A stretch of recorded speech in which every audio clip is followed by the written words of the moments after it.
เนื่องในโอกาสบุญปีใหม่ลาวก็คือบุญกฎสงกรานต์พศ 2569 ที่ใกล้จะหมุนเวียนมาบรรจบครบรอบอีกวาระหนึ่งก็ได้จัดพิธีอวยพรคณะพรรคคณะนำองค์การอัยการประชาชนสูงสุดพิธีได้จัดขึ้นในวันที่ 8 เมษายน 2026 โดยการเข้าร่วมของท่านนางลีวงลาวลีหัวหน้าองค์การอัยการประชาชนสูงสุดมีบรรดาท่านรองหัวหน้าองค์การอัยการประชาชนสูงสุดหัวหน้าองค์การอัยการทหารขั้นสูง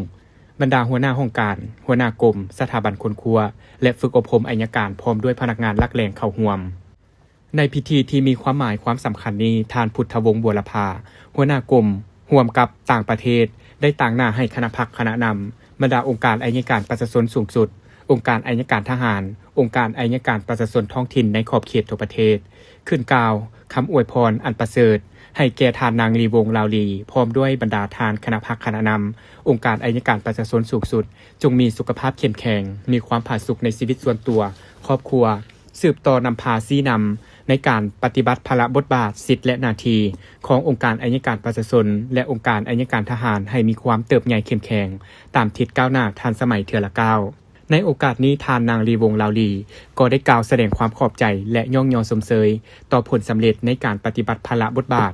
สิทธิหน้าที่ขององค์การอัยการประชาชนและองค์การอัยการทหารในระยะผ่านมาพร้อมนั้นท่านหัวหน้าองค์การอัยการประชาชนสูงสุดยังได้ให้ทิศชี้นำเคลื่อนไหวเวียกงานอัยการในต่อหน้าเป็นต้นแมนสุ่มใส่จัดตั้งผันขยายมติกองประชุมใหญ่ครั้งที่6ขององค์คณะพรรคองค์การอัยการประชาชนสูงสุดก็คือแผนพัฒนา5 ปี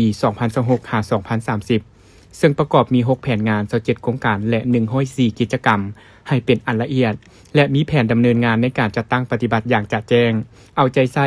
หันเอาเวียกงานองค์การอัยการประชาชนสู่ความก้าวหน้าและทันสมัยเทื่อละก้าวเอาใจใส่จัดตั้งปฏิบัติข้อแข่งขันหักษาและพัฒนาโดยติดพันกับคำขวัญ 3B 4 หับประกันขององค์การอัยการประชาชนพร้อมอวยพรใส่อันประเสริฐมายังบรรดาทานคณะพรรคคณะนำองค์การอัยการประชาชนสูงสุด